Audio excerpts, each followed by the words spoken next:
Eu não sei se a gente pode trocar a ordem. Pode? Primeiro a mulher cristã na sociedade e depois a mulher cristã no lar, porque vai ser uma... A gente vai fazer uma ponte. Eu queria mostrar outros livros para vocês. O primeiro tem tudo a ver com aquilo que a gente falou na primeira palestra sobre criar filho homem. O que ele deve ser se quiser casar com a minha filha. Esse é um livro que você precisa ter. Ele fala sobre o que é ser homem. É do Vodd Balkan, aquele autor que eu citei. Esse livro aqui se chama O Fruto de Suas Mãos. É um livro lindo para mulheres. Ele é da Nancy Wilson, a esposa do Douglas Wilson, que escreveu Futuros Homens. Eles têm uma série sobre família, sobre casamento. E esse livro aqui é sensacional.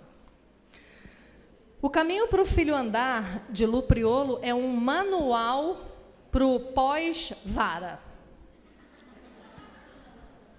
É um livro que ele identifica pecados e versículos que combatem esses pecados. Ele mapeia. Então, aquele momento em que você disciplina o seu filho com vara, você ora com ele e você fala com ele sobre o pecado dele e mostra na palavra que ele está pecando. É um livro lindo. Quando Pecadores Dizem Sim, de Dave Harvey, um clássico que todo casal casado tem que ler, que ensina você a olhar para o seu pecado antes de olhar para o pecado do seu marido. E do Vodd Balkan também, Família Guiada pela Fé. Como um homem pastoreia uma família. Livros muito... Nossa, vocês estão muito bem servidos de livros aqui, viu? Muito livro bom. Vamos lá. Temos 1 hora? Vamos lá. Eu fui num lugar esses dias que falaram assim para mim. Pode começar. Eu falei, eu tenho 1 hora? Não, você tem 2. Não consegui falar as 2, olha que coisa incrível. Não, perdi as palavras. Quando deu 1h40, eu falei, gente, vamos terminar, que eu não tenho mais o que dizer. Vamos lá, vamos falar agora sobre criar meninas para a glória de Deus. Né? Então, tem uma foto ali, né, para mostrar para vocês. Essa é a minha família, eu queria apresentar para vocês. Meu marido, pastor Oreb Quaresma, pastor da Igreja Presbiteriana em Ponta da Areia, Rio de Janeiro, uma igreja que pertence à IPB, Igreja Presbiteriana do Brasil, um pregador de mão cheia, um homem que tem um coração do tamanho do mundo, um doce de pessoa, que eu estou com saudade. Somos casados há quase 30 anos, vamos completar 30 anos de casados agora em dezembro. Com um bebezinha no colo é Lucas, nosso filho mais velho, e Thalita, sua esposa, Rebequinha, nossa neta caçula. Do lado da Thalita, o Davi, que é nosso filho solteiro, procurando uma menina reformada para se casar. Israel e Larissa, Israel é nosso filho, com Larissa, nossa nora querida, e Elisa, nossa bebê mais velha, netinha mais velha. Ao lado, Júlia, nossa filha, que se casa com o João Pedro ano que vem a ser irmão da Thalita. Tudo em família.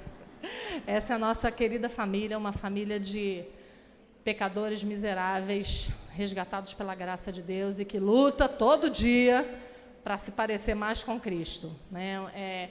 Temos nossos problemas, nossos desafios, nossas dificuldades, mas estamos caminhando juntos. Né? Então, são bênção na minha vida, são um presente de Deus na minha vida. 2 deles aí, 2 dos nossos filhos homens vão para o seminário, vão ser pastores, um vai ano que vem já. Né? Então, é uma alegria muito grande vê-los envolvidos na obra de Deus. Então, vamos lá. Vamos falar sobre a criação das meninas. Então, da mesma forma que é uma coisa consciente, a criação dos nossos meninos, também deve ser uma coisa consciente a criação e o direcionamento da vida das nossas meninas. Eu quero começar lendo para vocês um pequeno trecho da Nancy Leigh DeMoss no livro Verdadeira Feminilidade. É uma boa sugestão para os grupos de estudo de vocês, viu? É um livro que é um guia de estudo sobre feminilidade. Ela diz assim: houve um tempo em que as diferenças de papéis, a força e as responsabilidades dos homens e das mulheres eram bem distintos. Insatisfeito com esse estereótipo, o movimento feminista buscou redefinir a condição da mulher no lar e na sociedade. Lutou para minimizar as distinções e superar as diferenças entre os sexos. Promoveu a ideia de que as mulheres eram poderosas, fortes e invencíveis. As mulheres não precisavam dos homens. Não queriam ser sufocadas pelas definições tradicionais, ou, como dizem, judaico-cristãs, do universo feminino, especialmente pelos papéis de esposa e mãe. Segundo as feministas, os homens não possuíam quaisquer qualidades que os tornassem diferentes ou especiais. Na verdade, quando comparados às mulheres, os homens eram inferiores. Tudo que os homens fazem, as mulheres fazem melhor. É esse o grito feminista. O movimento de libertação feminina afirmava que as mulheres nunca seriam iguais aos homens até exercerem as mesmas funções e alcançarem as mesmas posições que eles tinham na sociedade e no mundo corporativo. Na ideia do feminismo, isso era suficiente. Igualdade, as feministas insistiam, significa intercâmbio de papéis. É isso que, segundo o movimento feminista, igualdade é, intercâmbio de papéis. Você pode ser o que um homem é e um homem pode ser o que uma mulher é. Nota que isso, eu tenho um pastor amigo que ele diz isso é androgenia funcional. Sabe o que é androgenia? É um homem que se parece com uma mulher. Sabe aquela pessoa que você olha na rua que você não sabe se é homem ou se é mulher? Isso é androgenia. Ele diz que essa troca de papéis é uma androgenia funcional. Uma mulher que se parece com um homem e que tem funções de um homem e um homem que tem funções de mulher. Se o papel do homem e da mulher forem diferentes, então os dois são iguais de verdade. Se o papel dos dois são iguais, então os dois são iguais de verdade. É isso que o feminismo diz. E aí nós vamos ver que o Evangelho ele fala diferente. O Evangelho fala que homens e mulheres são iguais diante de Deus, mas diferentes nas suas funções, na sua vocação, mas eles são iguais diante de Deus. Isso é outra coisa que as mulheres que têm problema com a submissão ao marido não entendem. Elas acham que a mulher ser submissa ao marido significa que ela é inferior. Não é isso que a Bíblia fala. Outro dia vocês me chamam para falar sobre submissão e a gente vai debater esse assunto. Não é isso que a Bíblia fala. Submissão não tem nada a ver com ser capacho, com ser inferior, com não ter opinião própria, com não se posicionar, não falar o que pensa. Isso não é submissão à luz da Bíblia, gente. Não é. Tá? A gente não sabe o que é submissão à luz da Bíblia. A gente não entende. E os homens também não entendem o que é exercer autoridade à luz da Bíblia. A gente precisa aprender. Nancy Leigh DeMoss diz assim, esses indicadores são 12. Em Gênesis 1. São um lembrete de que Deus não favorece nem valoriza um sexo mais do que o outro. Ele ama e valoriza o homem e a mulher da mesma forma. E eu vou ler para vocês aqui os indicadores que ela mostra em Gênesis 1. Vocês entendem isso? Então, tira isso da cabeça de vocês. Que ser homem é especial ou que ser mulher é especial. Nenhum, nem outro. Deus fez macho e fêmea. Ambos a sua imagem e semelhança. Tá? Então, um não é melhor e um não tem mais valor. Essa é uma grande briga que eu encontro nas igrejas com as mulheres que lutam contra a submissão feminina. Porque, na cabeça delas, o homem é superior e, na cabeça delas, a mulher é inferior por causa da submissão. E eu sempre tento mostrar para elas, a gente vai falar um pouquinho disso amanhã, a questão da autoridade do homem na família, porque o homem é o cabeça da família, ele é o chefe da família, mas isso não o faz superior a você. É só você pensar em relação a pais e filhos. Você, pai, você, mãe, é autoridade sobre os seus filhos, mas você é melhor que ele diante de Deus? Vocês são iguais, vocês são irmãos em Cristo. O pastor da sua igreja, os líderes da sua igreja, são pessoas a quem você deve respeito por causa da autoridade que Deus colocou sobre eles, mas eles são melhores do que você? Você é capacho porque eles são liderança? Não, então não é diferente com homem e mulher, entende? Nesses aspectos a gente não tem diferença, não tem problema, né? Pais e filhos, a liderança da igreja, mas quando se trata no relação homem e mulher, a gente pula, né? Então, olha as coisas que ela mostra em Gênesis 1. Ambos foram criados para a glória de Deus. Ambos são criados pela mão de Deus. Ambos são criados à imagem de Deus. Ambos são feitos à semelhança de Deus. Ambos são abençoados por Deus, Gênesis 1, 28. Ambos têm a incumbência de frutificar e multiplicar. Ambos recebem domínio sobre a terra. Ambos são recipientes da provisão de Deus. Ambos têm relacionamento pessoal com Deus. Ambos são responsáveis diante de Deus. Deus chamou o homem primeiro, porque ele era o responsável pela família.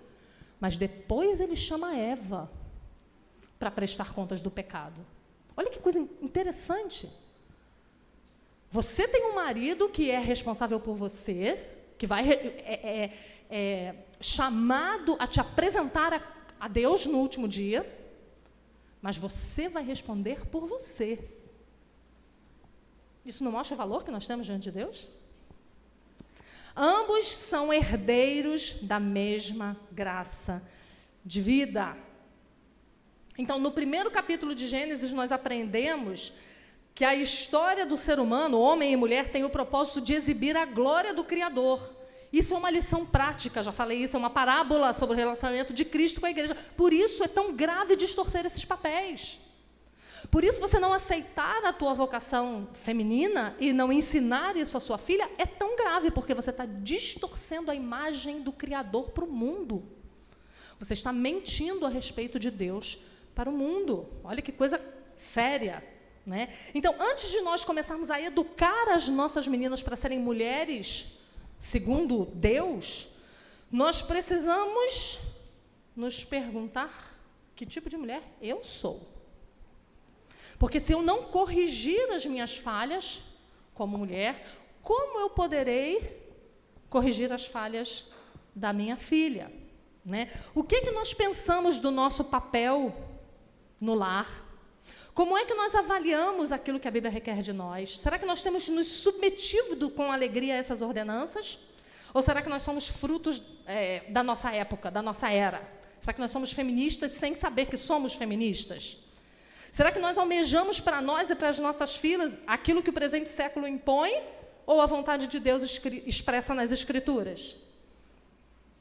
E aí a gente vai se lembrar que a Bíblia é a nossa regra de fé e prática. Aceitar e viver esses papéis é sinônimo de obediência ao Senhor, de se render ao Evangelho. Homem e mulher, eles se completam. Nas palavras de Joel Bick, olha que coisa linda. A glória do homem é que ele é o cabeça. A sua humildade é que ele não está completo sem a mulher. A glória da mulher é que só ela pode completar o homem. A sua humildade é que ela é feita do homem. Cada um no seu lugar. Cada um dos dois tem a sua glória e aquilo que o humilha. Aquilo que o deixa de cabeça baixa e humilde. Né? O homem, ele é o líder. Mas quando ele foi chamado ali para dar nome aos animais, quando Deus criou tudo, criou ele e disse, não é bom que o homem esteja só. Ele precisa de uma auxiliadora. E aí ele vai e cria a mulher para o homem. E da mesma maneira que nós podemos nos alegrar de que eles não vivem sem nós, nós nos lembramos que nós viemos deles. Então, cada um de nós fica humilde no seu lugar, sendo grato ao Senhor por termos nascido mulher ou termos nascido homens. Né? Então, que tipo de mulher eu tenho sido? É uma pergunta que nós vamos precisar responder. A sua filha vai desejar ser a mulher que você é. Ela vai se preocupar com as coisas que você se preocupa. Ela vai dar valor às coisas que você dá valor. Eu sempre costumo dizer que quando nós nos tornamos pais, nós precisamos aprender a deixar de brincar de ser crente e passar a ser crente de verdade. Porque o nosso exemplo e aquilo que nós somos vai impactar a vida deles de forma definitiva, quase. Só não é definitiva porque a graça da conversão muitas vezes entra aí onde nós falhamos, né? A graça de Deus, mas aquilo fica marcado, fica cravado, igual gado, queimado a fogo.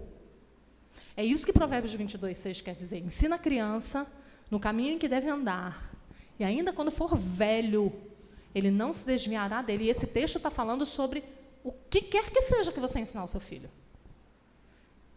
O que quer que seja que você ensinar à sua menina, que é um bem precioso para você, vai ser um bem precioso para ela. Então, nós precisamos ensiná-las a amar as boas obras, como diz lá 1 Timóteo 2, de 9 a 11, da mesma sorte que as mulheres se ataviam com modéstia e bom senso, não com cabeleira frisada, com ouro ou pérolas, ou vestuário dispendioso, porém com boas obras. E o que são boas obras? Eu preciso fazer esse adendo, tirem da sua cabeça o conceito espírita de boas obras, né? Boas obras é o seu modo de vida. É a sua oração, é a sua devocional, é a sua obediência, é o seu serviço na igreja, é tudo aquilo que você faz, que você produz em prol do reino de Deus. Isso é boas obras. E nós precisamos nos vestir. O nosso vestuário tem que ser as boas obras, e precisamos ensinar isso às nossas meninas. É por isso que Pedro também nos incentiva a cultivarmos aquela beleza que vai durar para sempre. A gente vai falar disso amanhã. E que não vai murchar com a idade. Porque a idade murcha qualquer beleza. Amanhã a gente vai ler um dizer, acho que de Matthew Henry, dizendo que a beleza é tão fútil, né, quando a gente fala lá em Provérbios 31, que enganosa é a beleza e vã a formosura, né, aí ele diz, a idade vai acabar com essa beleza, uma doença, um acidente, por fim a morte vai secar essa beleza. Né? Mas o que nós temos por dentro, 1 Pedro 3, 3 e 4, não seja o adorno da esposa, o que é exterior, como fezado de cabelo, adereço de ouro, aparato, seja, porém, o homem interior do coração, unido ao incorruptível trajo de um espírito manso e tranquilo, que é de grande valor diante de Deus. Então, a roupa que você tem que se vestir é uma roupa de um espírito manso e tranquilo diante de Deus. Então, que tipo de mulher, que tipo de esposa eu tenho sido para que eu possa ensinar a minha filha? Nós devemos perseguir o alvo de sermos uma esposa assim descrita por um puritano. A melhor companheira na fortuna, a mais adequada e pronta assistente no trabalho, o maior conforto nas tribulações e pesares, e a maior graça e honra que pode haver a quem a possuir. Você é essa esposa? Porque se você não tem sido essa esposa, você precisa correr para ser. Não só para ensinar a sua filha, mas para ser uma ordem. Porque isso é mandamento. Né? Provérbios 18, 22 diz assim, o que acha uma esposa, acha o bem e alcançou a benevolência do Senhor. Que coisa linda. Um homem que acha uma esposa assim é um homem que alcançou a benevolência do Senhor. Ou ao contrário, Provérbios 12, verso 4. A mulher virtuosa é a coroa do seu marido, mas a que procede vergonhosamente é como podridão nos seus ossos. Então, a gente precisa se disciplinar a ser aquilo que a Bíblia fala para podermos ensinar às nossas filhas. Somos diferentes e precisamos admitir que temos alvos diferentes na criação de meninos e na criação de meninas. Precisamos admitir e ensinar aos nossos filhos que essas diferenças existem, inclusive na nossa constituição física. Ensinar que a grama é verde. Lembra que eu falei sobre os meninos protegerem as meninas, pegarem peso por causa das meninas? Gente, isso é tão fácil, é tão simples, é tão visível. Eu tinha uma médica que ela falava assim para mim, não carregue peso. Você tem útero. Quem tem útero e quer ter filhos não pode carregar peso. Ela dizia isso para mim. Quem fez assim? Deus fez assim. Nos fez mais frágeis, não só emocionalmente, mas o nosso corpo. Então, precisamos ensinar isso aos nossos filhos. Então, na hora que a sua menina for dar uma de valente, diga a ela, filhinha, deixa que o seu irmão pegue esse peso. Não pega peso, não. Lá em casa, a lei era a seguinte, onde tem homem, mulher não carrega peso. Então, às vezes, Júlia se empolgava para fazer uma faxina e empurrar o sofá. Eu falei, peraí, Lucas, Empurra o sofá para sua irmã. Eles ficavam doidos, né? Vocês querem mudar a casa toda semana e a gente que tem que arrastar os móveis. É isso, a ideia é nossa, a execução é de vocês. É isso. Ensine-as que elas são frágeis. Isso é belo, porque foi Deus que fez assim, ao contrário do que o mundo diz. A Nancy Leigh DeMoss, ela diz assim: a inclinação da mulher para criar relacionamentos é poderosa. O corpo da mulher produz altos níveis de ocitocina. Olha aí, nós somos diferentes dos homens, que promove a ocitocina, ligação e conexão emocional. A mulher foi criada com o desejo natural de se relacionar. Ela gosta de ter vínculos. É por isso que o encontro de mulheres assim funciona. Às vezes você faz um encontro de homens, vem 6. Não sei se aqui é assim, mas lá no Rio é. Porque mulher gosta de estar junto, mulher gosta de conversar, mulher... Às vezes eu falo para os meninos lá da igreja, né? Rapazes, a gente se reúne para fazer a reunião das mulheres. Por que vocês não vão juntos ao cinema? Isso é coisa de macho, não, menino? Vem se reunir para ir ao cinema, para bater papo, para conversar. Eu falei, minha gente, vamos fazer um churrasco. Aí eles gostam, né? Falei fazer churrasco, eles gostam. Mas eles não gostam dessa coisa que a gente gosta, né? De estar junto, de conversar, de papear. Eles até gostam, mas é de uma maneira diferente. E aí a Nancy diz, até mesmo a anatomia do seu corpo revela que a mulher foi criada para alguma coisa. Existe dentro dela um espaço moldado para receber. Deus criou o corpo da mulher para o corpo do homem. Olha que coisa linda. Constitucionalmente, nós somos diferentes. Né? E a gente vê absurdos de times de vôlei com homens competindo junto com mulheres. Né? Absurdo, absurdo. Então, ensine isso à sua filha. Ajude-a a domar o seu espírito autoritário. Toda menina nasce mandona. Não sei se você tem esse problema. Não sei aqui as mulheres de Fortaleza, mas as mulheres lá do Rio. E qual é o nosso problema? Qual é o problema nosso, mulheres? Gênesis 3.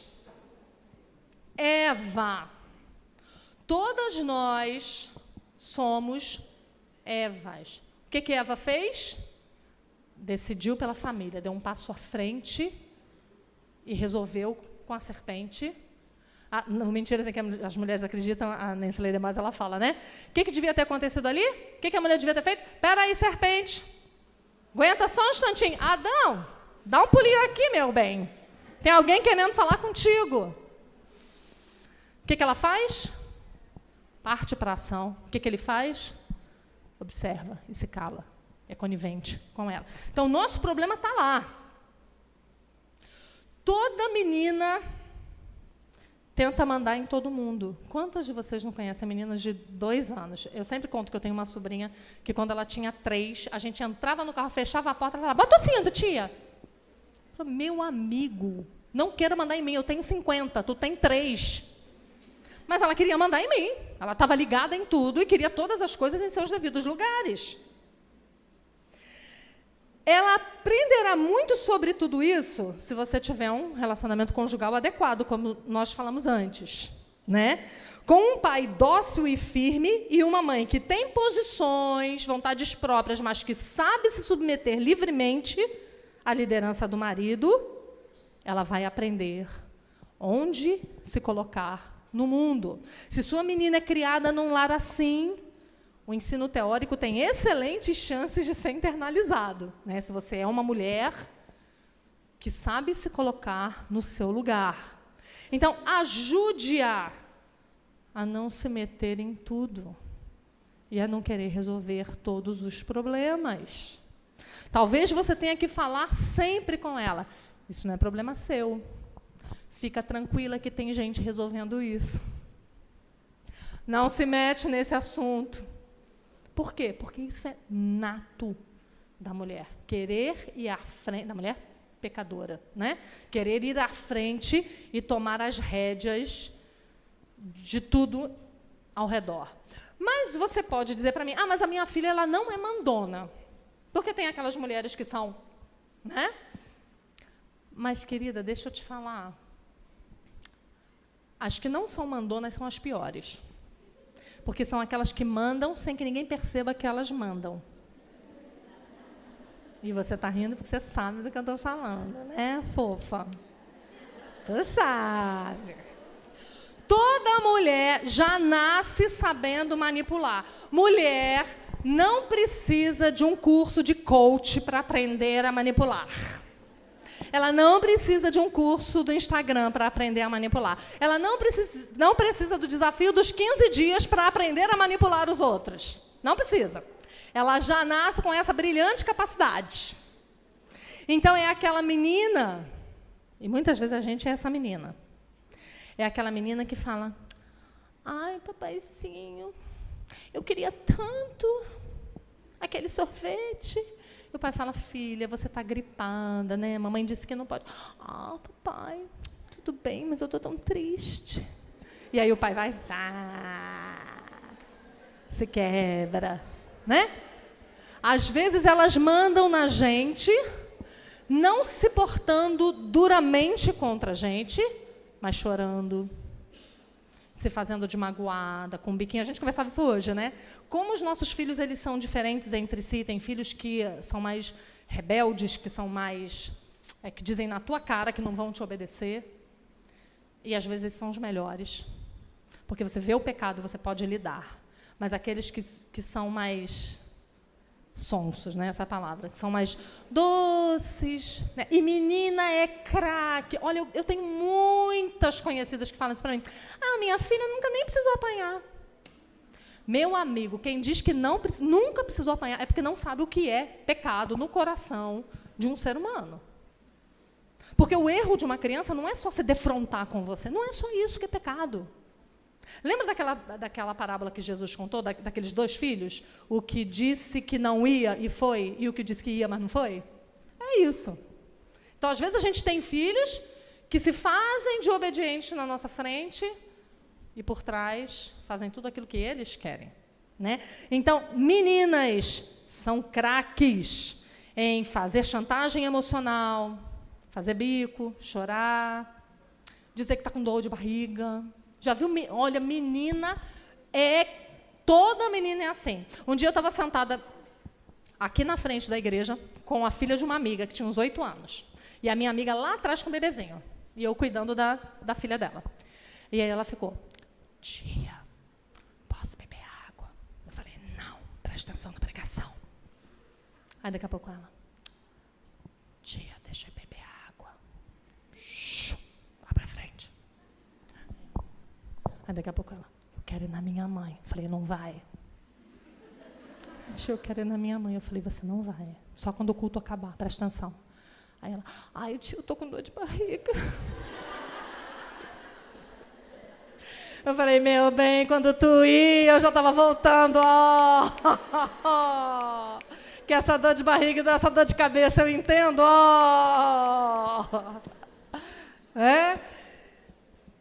Meninas são craques em manipular. Então, nós precisamos... Primeiro, a gente precisa se arrepender desse pecado. Né? Como é que você se porta quando seu marido diz não para você?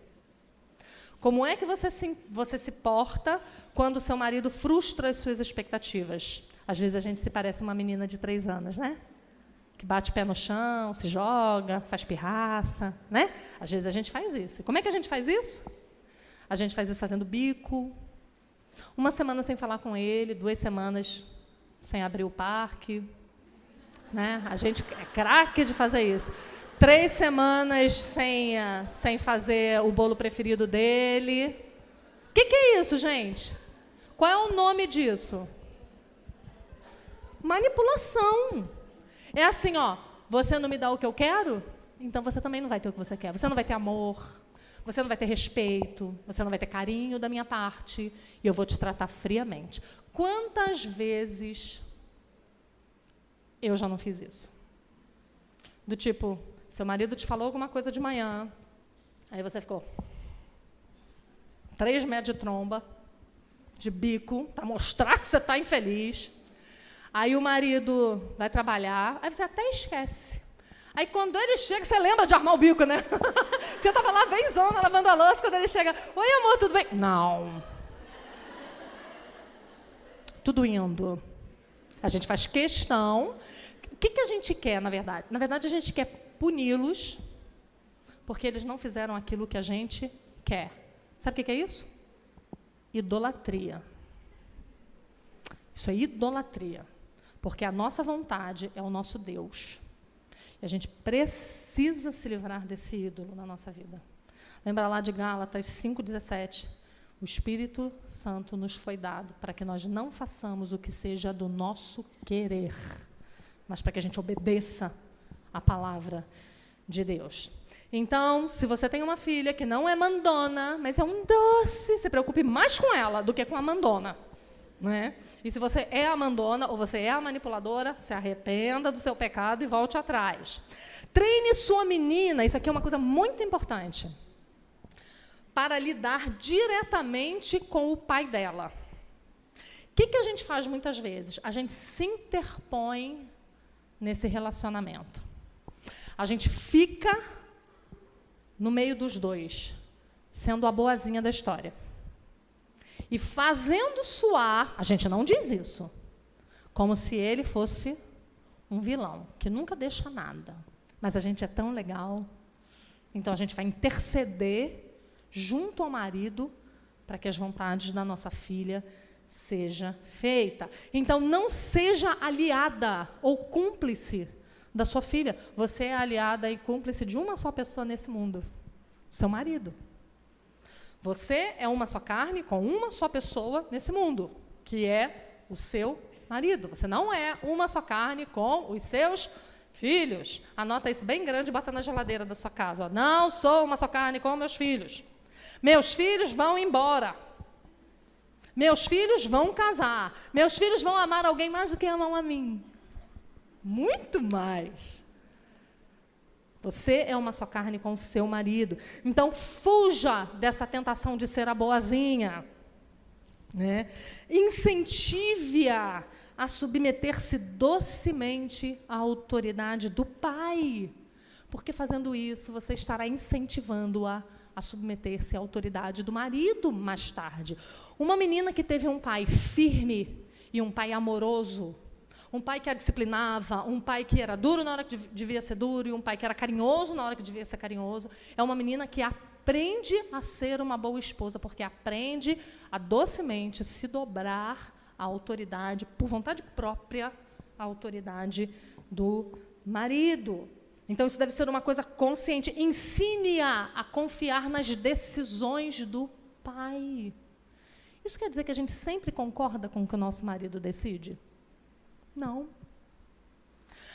Às vezes, no nosso ver, não tem motivo para ele dizer não para a nossa filha. Às vezes não tem motivo. E às vezes não tem mesmo. Mas isso não tem nada a ver com o que vai acontecer a seguir. Eu conheço muitas mulheres que fazem isso. Que o marido diz, não, você não vai, sei lá fora brincar com a Maria Clara. E aí, a mãe diz, amor, que besteira, deixa a menina. O que tem brincar com a Maria Clara? Vai, pode ir. O que você está fazendo? Você está dizendo, ensinando em letras garrafais, assim, ó, não obedeça a seu pai. Seu pai, lembra do desenho da Peppa Pig? Papai é bobinho. É isso. É o resumo desse desenho, papai é bobinho. O que o seu pai diz não tem valor. Eu sou a chefe da família. Eu sou a chefe da casa. Olha só, que coisa incrível. A gente diz sem dizer. Então, se você discorda da decisão do seu marido, você pode conversar isso com ele. A sós. Existe uma coisa chamada quarto, outra coisa chamada porta. Entra no quarto, fecha a porta, e aí você vai conversar com ele. Amor, não tem nada a ver, né? Você podia ter deixado ela fazer isso. É porque homem é assim, eu não sei se aqui em Fortaleza é assim, mas homem geralmente tem uma resposta de primeira, não. Não é assim? Pai, posso? Não. Aí depois é que eles vão pensar. E a gente pode ajudar nesse processo. Amor, tudo bem, não tinha problema. Ou então pode ser que ele deixe e você diga, não, amor, não foi uma boa ideia ter deixado. Mas a sós, em privado. E se essa decisão precisar ser mudada, que ele comunique aos filhos. Porque senão, pode até não ser, mas o que vai parecer para eles? Mamãe foi lá e costurou o caminho para mim. Mamãe é minha aliada. Nós somos duas contra ele. Olha o feminismo aí. A gente nem é adepta do feminismo, mas olha aí. Né? Então, nós precisamos ensiná-la a se submeter docemente e a dizer a ela, minha filha, confia no papai. O papai sabe o que é melhor para você. Também, o que você está ensinando? Ela confiar no pai dela. Ela confiar no Senhor também. Mesmo quando ela não concorda, mesmo quando ela não gosta, mesmo quando ela não entende. Não é isso a vida cristã? Você aprender a confiar no Senhor, mesmo quando você não está entendendo nada do que está acontecendo ao teu redor. É isso que nós precisamos ensinar às nossas meninas. Ensine-a a não ser consumista. Mas para ensinar as nossas filhas a não serem consumistas, nós precisamos não ser consumistas, né? Então, o que realmente é necessário? Né? Será que nós estamos nos parecendo muito com o mundo, precisando de coisas demais? Às vezes eu converso com mulheres que falam, eu não posso ter mais de um filho de jeito nenhum, porque eu não tenho condições financeiras para isso. E aí você vai perguntar o que é condições financeiras. Né? Do que você precisa? Meu filho precisa fazer judô, natação, teatro, fotografia. Ele precisa fazer curso de línguas, né? Porque ninguém é nada sem fazer inglês, espanhol e francês. Né? Claro que você não vai poder ter filho nenhum, na verdade. Né? Então, como é a nossa maneira de lidar com o consumo? Como é que a gente gasta o dinheiro da nossa família? Como é que a gente é auxiliadora do nosso marido no orçamento doméstico? Isso vai influenciar as nossas meninas. Se você é uma mulher rica, se você é uma mulher que tem posses, ensine sua filha a viver como quem não tivesse. Sabe por quê? Sua filha pode casar com um homem pobre. E se você a ensinou a viver num luxo excessivo, a ter coisas demais, a ter opções demais. Eu acho que criar filho é mais difícil para rico do que para pobre, sabia? Porque pobre não tem mesmo, não tem. Para de chorar, engole o choro e vamos embora. Né? Agora, rico não, porque rico você tem muitas opções. E aí é difícil você dizer, eu posso dar, mas eu não vou dar. É difícil você ter uma secretária em casa e você dizer para sua filha, você vai arrumar a cama todos os dias, é sua responsabilidade. Eu conheço uma menina que um dia ela disse para mim, eu lavei o meu primeiro banheiro aos 16 anos, num acampamento da igreja. Eu nunca tinha lavado um banheiro, porque tem muitas empregadas em casa. E ela disse, eu estou tentando me treinar, porque, por exemplo, quando eu vou puxar uma camiseta do meu armário, o armário dela é dobrado por cor. E aí ela vai pegar aquela blusa, ela faz assim, ó, e o resto tudo cai. E ela sai, e a empregada vem e arruma. Pense no tamanho do prejuízo que essa mãe está fazendo sem perceber, querendo ajudar a filha.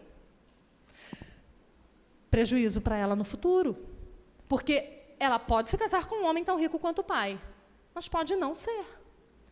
E se esse homem tem um bom emprego, ganha dinheiro e é chamado para o ministério? Vai ser pastor lá nos cafundós do Judas. E aí?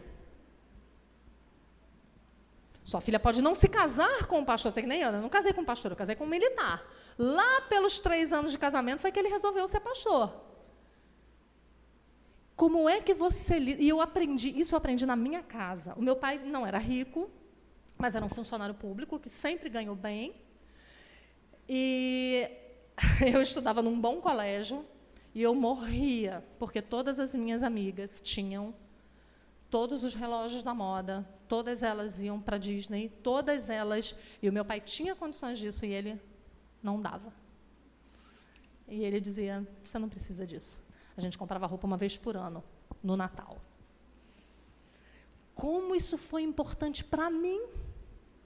que me casei com um militar, que depois virou seminarista, foi para o seminário com 3 filhos e nasceu o 4º no seminário, num período em que todas as igrejas que estavam nos sustentando começaram a tirar o sustento. E a gente foi vivendo com cada vez menos, e menos, a ponto de nossos filhos só vestirem alguma coisa se eles ganhassem. De só calçarem alguma coisa de segunda mão, se ganhassem. Como isso foi importante para mim, como isso foi decisivo no meu auxílio a ele no ministério. Então, nós precisamos ensinar isso às nossas meninas, mas para isso o nosso coração precisa estar no lugar certo. Ensine-a a dar mais valor à beleza interior do que à beleza exterior. Para isso, não elogie tanto a beleza da sua filha. Pode elogiar, ai, você é linda, que vestido lindo. Mas que não seja só esse o elogio que você dá a ela. Elogia pelas suas virtudes de caráter também, deixe isso bem ressaltado para ela. Ensine sua filha a amar a leitura e o conhecimento. Nós somos uma sociedade, e somos uma igreja dentro dessa sociedade, que temos movimentos de pêndulo, né, que eles chamam. Né? Uma hora a gente está desse lado, aí a gente vê, ops, não é bem assim, a gente vai para o outro. Né? Então, a gente estava aqui, ó. Mulher é na rua, carreira, negócios, dinheiro. Opa, tem a vocação da mulher. Vem para cá. Mulher não estuda. Mulher não pode ter uma profissão. Vocês entendem? Como a gente não tem bom senso bíblico para andar no meio desse caminho? E eu vou dizer a você, mesmo que a sua filha seja uma dona de casa, que queira ter muitos filhos, como a minha filha, que diz que quer ser mãe em tempo integral, ter muitos filhos, por que ela não pode estudar? Por que ela não pode fazer uma faculdade? Com a perspectiva correta. Agora, por que ela tem que fazer? Vocês entendem que a gente não tem uma mola mestra para definir as coisas que a gente faz? Porque aqui no nosso país é assim, ó, o estudo serve para ganhar dinheiro. Esse é o nosso problema. É status. Fazer uma faculdade, ter uma profissão, é status, é para você ser alguém, é para você se sentir alguém. Se você vai num país da Europa, por exemplo, um pintor de parede é rico. Porque o trabalho feito com as mãos é um trabalho valorizado. Isso aí é parte da nossa colonização católica. Os países que são protestantes, eles dão muito mais valor ao trabalho com as mãos, não é? Então, a gente precisa entender isso. Como é que você está encaminhando a sua filha nos estudos? Será que você está indo para esse lado? Não dependa de homem, vai ganhar seu dinheiro, vai ter sua profissão. Ou igual o pai de uma aluna minha de escola dominical dizia para ela. Tenha um emprego público, porque marido você arruma em qualquer esquina. E emprego, não. Ele era diácono de uma igreja, e ele dizia isso para a filha dela. Então, não é nem isso, e nem o outro extremo. É como meu pai contava que era na roça. Ele tinha um conhecido na roça que ele dizia para a filha, você precisa aprender a ler só até... Precisa estudar só até aprender a escrever carta para namorado. Depois não precisa mais estudar, porque mulher não precisa estudar. Não é nem uma coisa, nem outra. Por quê? Porque o estudo, ou as habilidades que a sua filha desenvolver, tudo isso vai ser usado para quê, gente? Para a glória do Senhor, porque todo conhecimento revela a Deus. Todo conhecimento. Então, mesmo que a sua filha vá estudar para não exercer uma profissão, ela vai ter um conhecimento que vai apontar para Cristo, para Deus, e ela vai poder usar isso em benefício da família dela, em benefício da igreja, em benefício dos outros. Entendem? Então, a gente precisa formar mulheres que sejam cabeças pensantes, que leiam, que gostem de um bom debate, que gostem de entender as coisas, e assim elas sirvam a Deus e às suas famílias. Ensine sua filha a servir. Os meninos também precisam aprender a servir. Nós falamos isso um pouquinho, mas é de uma maneira diferente, não é? Elas vão servir na casa dela, ao marido dela e aos filhos dela. Não deixe a sua filha sem treinamento nessa área. Eu tenho conversado com dezenas e dezenas de moças que falam para mim, eu estou perdida. Eu não aprendi a servir, eu aprendi a viver para mim, para minha carreira, para minha profissão. Era aquela mãe que dizia assim, não precisa lavar louça não, vai estudar. Então, elas não aprenderam a lavar uma louça, elas não sabem fazer um bolo, elas não sabem cozinhar. Gente, não é bonito dizer que não sabe nem fritar um ovo. Não é. Sabe por quê? Porque lá em Tito 2, de 3 a 5, a palavra de Deus fala que nós precisamos aprender a ser boas donas de casa, para que a palavra não seja difamada. A palavra de Deus é difamada entre os gentios por nossa causa, porque não obedecemos a palavra de Deus. E a palavra de Deus manda você ser uma boa dona de casa. Então, nós precisamos ensinar isso às nossas meninas. Me dá uma tristeza quando eu vejo meninas de 11, de 12 anos que não sabem ligar um fogão, que não sabem cuidar de uma casa, que não sabem organizar um armário, que não sabem fazer umas compras, que não sabem utilizar o dinheiro da família comprando um feijão de boa qualidade, mas o mais barato. Não é o melhor, o top, mas ele tem qualidade. Elas não sabem fazer isso. Aí essas meninas se casam e não dão conta. Aí vêm os filhos, ela já não dá conta da casa, ela já não dá conta de ter uma vida agradável com o marido, porque ela não dá conta de organizar a vida doméstica. Aí chegam os filhos. Eu conheço várias que entraram em depressão, porque elas falam, eu não dou conta, eu não sei fazer isso. Eu não sei cuidar de menino, nunca troquei uma fralda na minha vida. Não pode. E nisso, esse ambiente aqui de igreja é muito importante. É importante a sua filha... Sabe uma coisa que você pode fazer com a sua filha? Nesse ponto de ensiná-la a servir? Eu fiz muito isso com a minha. Uma amiga ia ter bebê. E eu dizia, você precisa de ajuda? Preciso. Júlia, vai lá, passar uma semana com ela. Fiz muito isso. Júlia hoje está pronta para ser mãe. Ela casa ano que vem. Já pode, eu já falo para ela, minha filha já pode, casou, já pode providenciar, porque está pronta. Porque eu insistentemente pensava nisso. Eu quero que ela tenha essa habilidade. Como é que ela vai ter essa habilidade se ela não fizer? Eu quero que ela vá. Então, eu colocava ela para servir as mulheres da nossa igreja, as nossas amigas, com esse intuito de que ela desenvolvesse essa habilidade. Então, a gente pode fazer isso com todas as outras áreas da nossa casa. Ensine a ela o prazer e a alegria de cuidar e acolher os servos de Deus. A gente vai falar um pouquinho sobre isso amanhã, né? Vamos tocar na mulher de Provérbios 31, vamos estudar um pouquinho sobre a mulher de Provérbios 31, que ela aprenda isso conosco. Agora, também, como é que a gente faz isso? Né? A gente serve com alegria? A gente entende que lavar uma louça, cuidar de uma casa, cuidar das coisas do marido, a gente está fazendo isso para o Senhor? A gente entende isso? Ou a gente é aquela murmuradora de plantão, reclamona, que reclama de tudo o tempo todo, que reclama da louça que lava, que reclama do armário bagunçado, que reclama... Minha gente, olha só, casa que tem um provérbio que diz isso. Não vou me lembrar a passagem agora, mas diz assim... que onde não há bois, o celeiro fica limpo. É isso. Você quer sua casa limpa? Não tenha ninguém nela. Mas também não tem alegria, mas também não tem comida, não tem gente ao redor da mesa. Para que a gente tenha uma casa feliz, uma casa viva, precisa de quê? Trabalho. Gente que serve, gente que faz comida, que lava panela. Precisa disso. Se não tiver isso, também não tem o benefício que isso nos traz. E nós precisamos mostrar isso às nossas filhas, precisamos mostrar a elas que elas estão servindo a Deus quando elas servem ao próximo.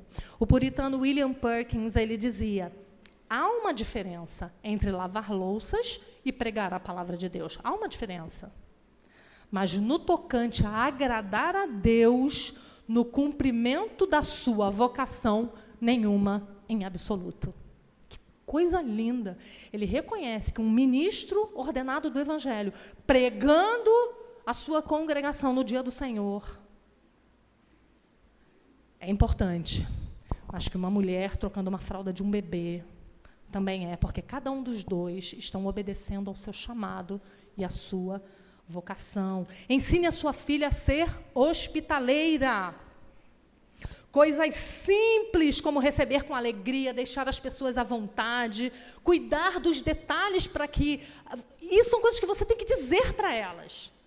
Diga para elas, chegou, gente, pergunta, vai lá, pergunta se quer tomar um banho. Vai perguntar se precisa de uma toalha. Corre lá, coloca um sabonete novo. Essas são coisas que a gente ensina para as nossas filhas desde cedo. Vamos acordar mais cedo para a gente preparar uma mesa bonita para a nossa visita. A palavra de Deus lá em Hebreus 13:2 diz assim: não negligencieis a hospitalidade, pois alguns praticando-a sem saber acolherão a anjos. E Abraão, qual foi o anjo que Abraão acolheu? Com A maiúsculo. O anjo com A maiúsculo do Senhor. O que é aquilo? Uma teofania, o próprio Deus. Olha que coisa, não negligencieis a hospitalidade, é uma ordem. E aí nós precisamos ensinar isso às nossas meninas. Treine-a para ser uma auxiliadora idônea do futuro marido dela. É aquilo que eu falei para vocês, você não sabe se a sua filha vai se casar, mas a regra é que se case. Né? O celibato não é a regra. Né? Nós temos poucos anos para ensinar isso para as nossas meninas. Poucos anos. Poucos anos. E precisamos aproveitar. Ensine a ela que a sua vida se centrará na vida do marido e que os dois caminharão juntos. Ensine a ela que é uma honra que a vida dela se centre na vida do marido e que ela seja a ajudadora dele. E eu quero terminar com um dizer de Gerard Van Groningen, naquele livro A Família da Aliança, que é um livro sensacional, dizendo a importância que é uma mulher auxiliadora. Olha que descrição bela, e como é urgente ensinarmos isso às nossas meninas e às nossas moças. Ele diz assim: Deus é o único descrito na Bíblia como auxiliador. Vocês sabem disso, né? Que a mesma palavra para auxiliadora é a mesma palavra usada para designar Deus em vários textos, inclusive naquele salmo que diz: eleva os meus olhos para os montes, de onde me virá o socorro. Aquela palavra é auxílio. O meu socorro, o meu auxílio vem do Senhor. Então, nós mulheres somos comparadas nessa vocação ao próprio Deus. Olha que coisa honrosa. Aí ele continua: em outras palavras, Deus, quando criou a mulher e disse que ela seria auxiliadora, ele estava dizendo para Adão: eu darei a você alguém que espelha um outro aspecto da minha imagem. Eu darei a você alguém que ficará ao seu lado e irá representar-me de uma forma única para você. Ela, como portadora da minha imagem e semelhança, irá representar-me como alguém que ficará ao seu lado para ajudá-lo a permanecer firme, auxiliar a entender que você nunca estará só.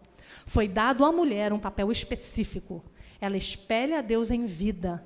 Isso certamente significa que o homem necessita de auxílio, não somente de Deus, mas de alguém que representa Deus. Que coisa linda, né?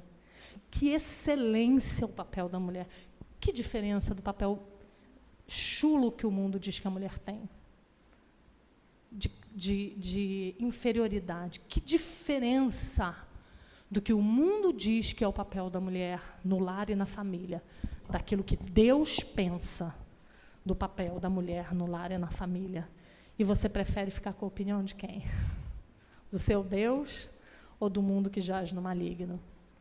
Que o Senhor nos ajude, nos capacite a mudar a nossa mente. Lembra que Paulo fala lá em Romanos?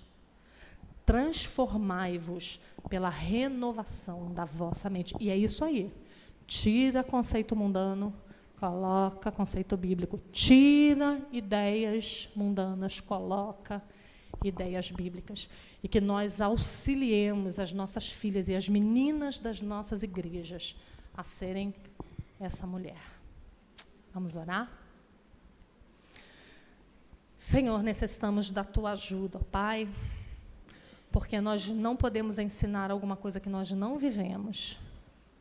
E como é difícil lutarmos contra a nossa natureza pecaminosa. Nos auxilia, Senhor, auxilia as minhas irmãs aqui presentes, as irmãs dessa igreja local e de outras igrejas locais que estão aqui hoje, a serem femininas, conforme a tua palavra, e a ensinar isso como vocação para as suas filhas, para as suas netas, para as suas noras, para as meninas das suas igrejas. Nos ensina, ó Deus, a formar uma geração que ande na contramão desse mundo, também nesse aspecto, como em todos os outros da nossa vida. Nos auxilia, nos ajuda. É o nosso pedido, em nome de Jesus. Amém.